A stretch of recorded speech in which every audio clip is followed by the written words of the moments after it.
अमूल ये सिर्फ एक ब्रांड नहीं है बल्कि हमारे लाइफ का एक पार्ट है। सुबह की चाय से लेकर बच्चों के फेवरेट बटर तक अमूल हर घर का हिस्सा बन चुका है। लेकिन अमूल सिर्फ स्वाद का नाम नहीं है, ये 36 लाख से ज्यादा किसानों के लिए माई बाप है जो उनकी मेहनत का असली हक उन्हें दिलाता है। वैसे तो इस ब्रांड को शुरू करने की नौबत ही इसलिए आई थी क्योंकि किसान पॉल्सन जैसी कंपनियों के एक्सप्लॉयटेशन से इतने परेशान थे कि जान तक देने को मजबूर हो गए थे। लेकिन फिर किस तरह से गुजरात के आनंद गांव से एक रिवॉल्यूशन शुरू हुआ जिसने न सिर्फ इन किसानों की किस्मत बदली बल्कि पूरे भारत को एक नई पहचान दिलाई। आज का ये वीडियो भी आपको लेकर जाएगा उसी क्रांति के सफर पर। और हाँ, अमूल गर्ल की कहानी सुनी है आपने? नहीं ना? तो फिर चलिए सब कुछ शुरू करते हैं।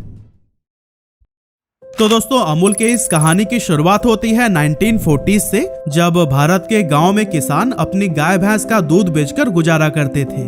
सुबह सुबह महिलाएं उठती, पशुओं की सेवा करती, दूध निकालती और फिर किसान उसे बेचने निकल जाते। लेकिन प्रॉब्लम ये थी कि उन्हें उनकी मेहनत का सही रिवॉर्ड ही नहीं मिल पाता था क्योंकि दूध का ये पूरा बिजनेस कॉन्ट्रैक्टर्स और मिडिलमैन कंट्रोल कर रहे थे। असल में किसानों के पास और कोई दूसरा ऑप्शन भी नहीं था क्योंकि किसान को हर हाल में वह दूध बेचना ही था, नहीं तो अगले दिन तक तो वो खराब ही हो जाता।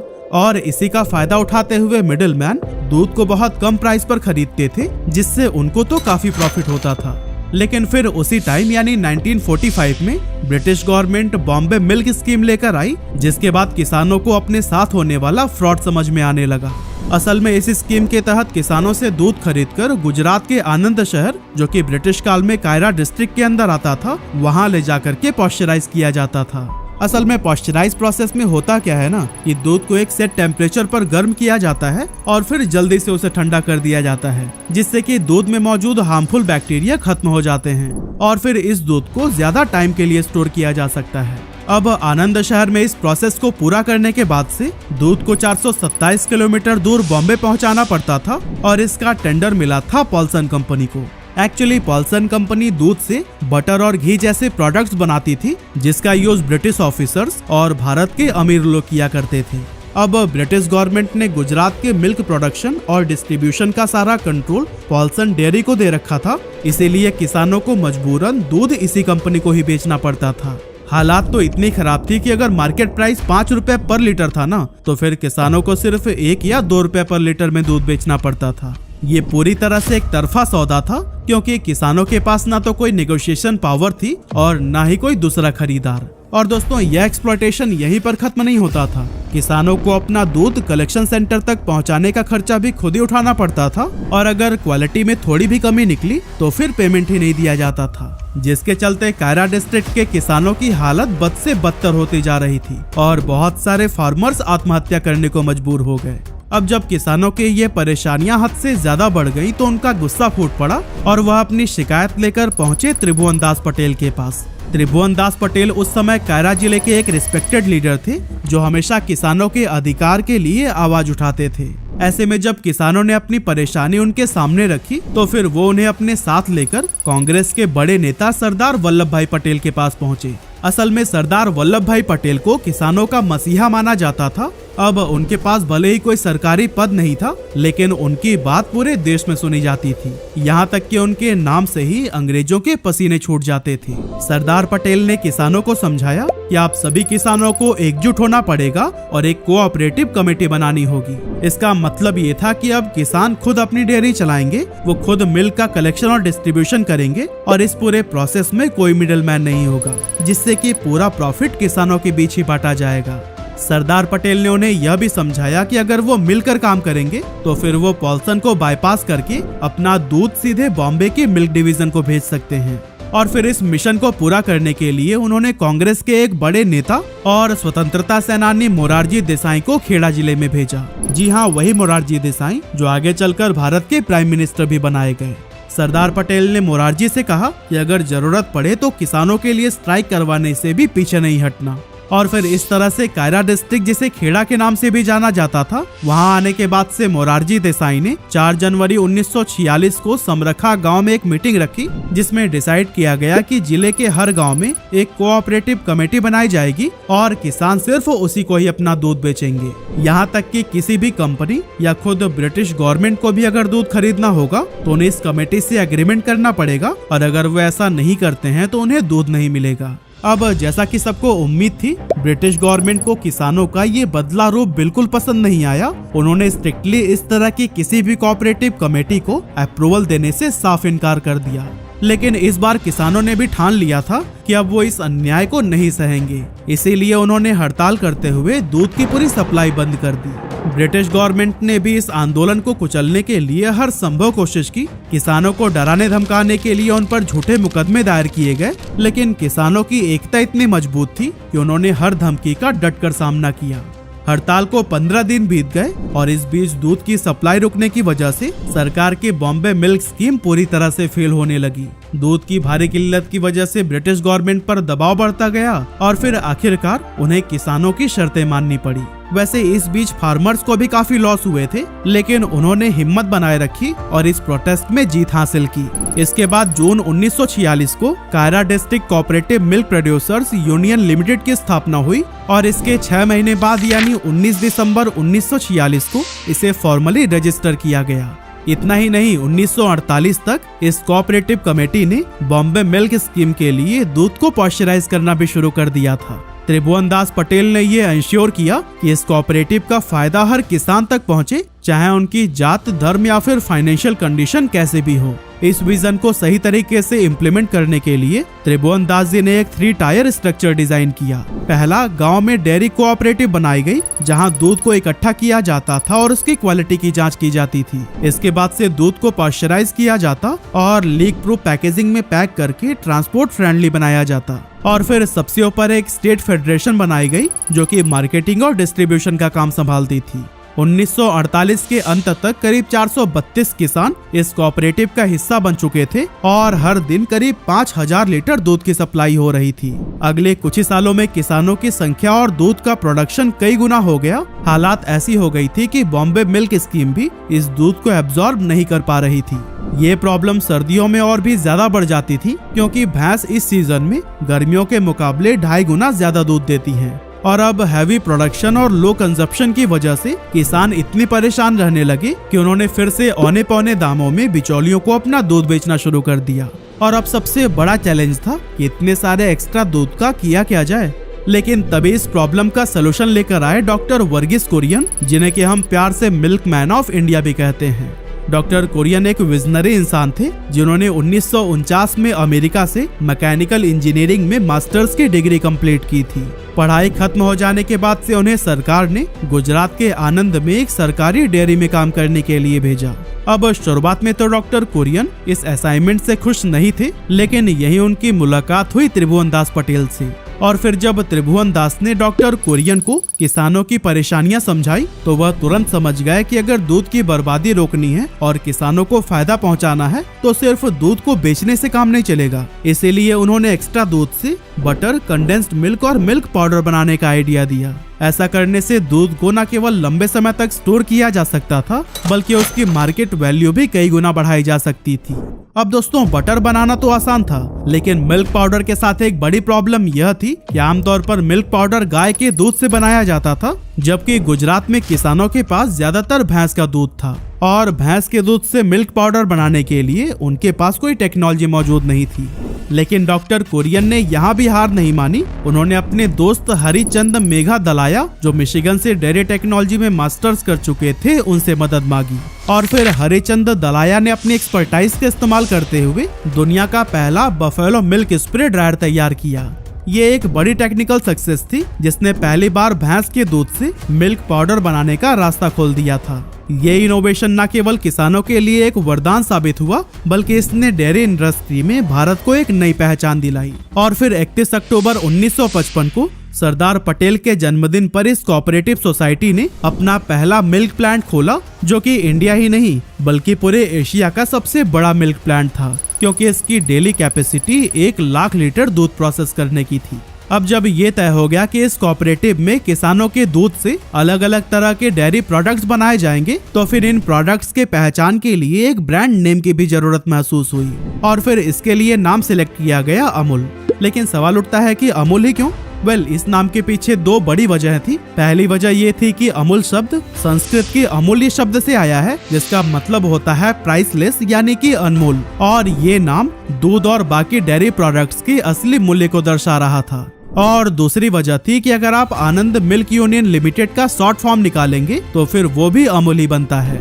लेकिन दोस्तों, अमूल का सफर अब भी इतना आसान नहीं था, क्योंकि अमूल का बटर लॉन्च होते ही एक बहुत बड़ा फेलियर साबित हुआ। और इसकी सबसे बड़ी वजह थी उस टाइम मार्केट में पहले से मौजूद पॉल्सन का बटर।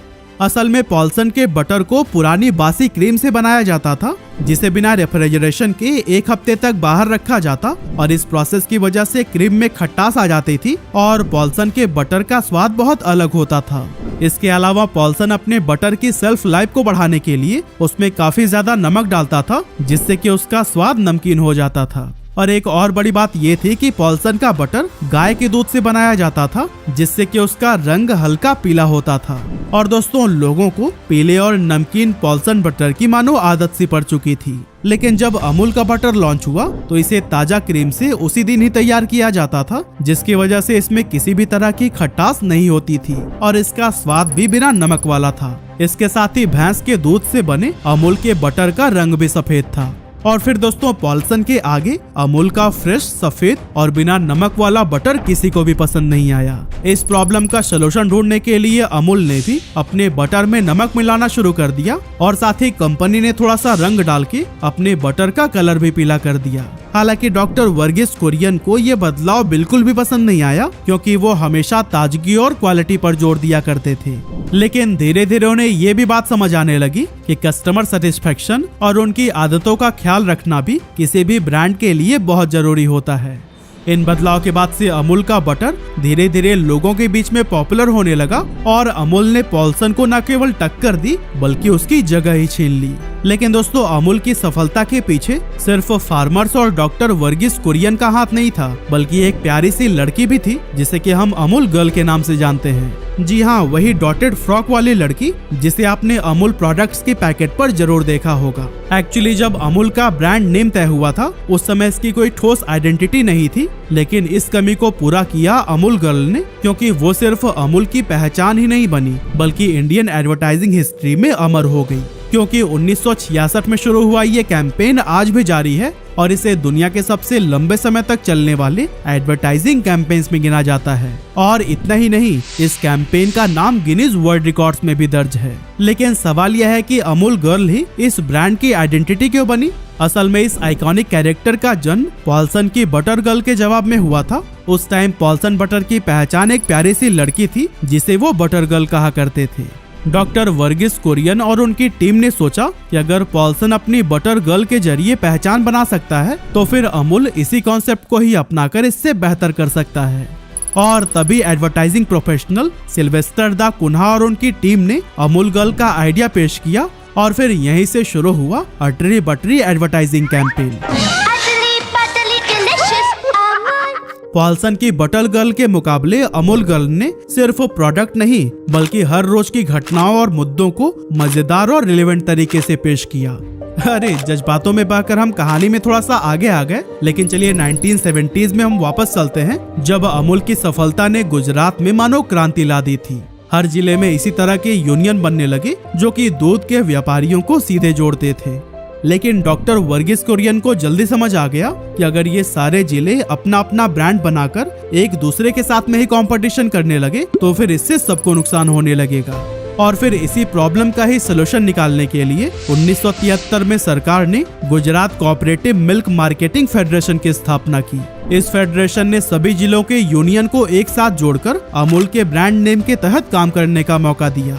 इसके कुछ सालों के बाद से पॉल्सन, जो कभी इंडियन मार्केट में बटर किंग था, धीरे धीरे कमजोर होने लगा, और इसके पीछे की बड़ी वजह थी गवर्नमेंट की पॉलिसीज। असल में सरकार ने फैसला किया कि डेयरी इंडस्ट्री को पूरी तरह से कोऑपरेटिव ऑर्गेनाइजेशंस के जरिए ऑपरेट किया जाएगा।